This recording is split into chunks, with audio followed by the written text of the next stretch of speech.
Hello guys, welcome to my channel. In this video I will show you how to change the battery mode on Redmi Note 14 5G.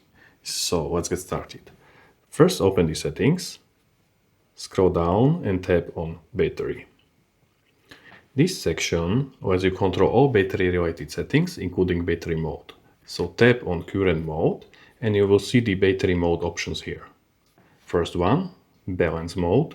This is default, offering a mix of performance and battery use.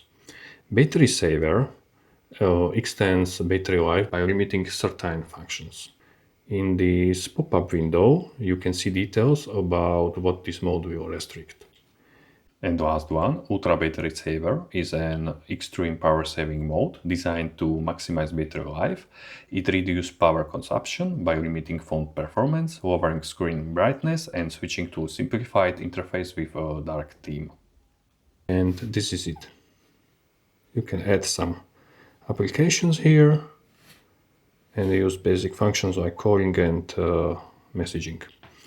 You can turn off this mode by tapping this X in the top left corner here. Oh, and that's it. Changing battery mode on Redmi Note 14 is super simple and it can help your phone use battery more efficiently.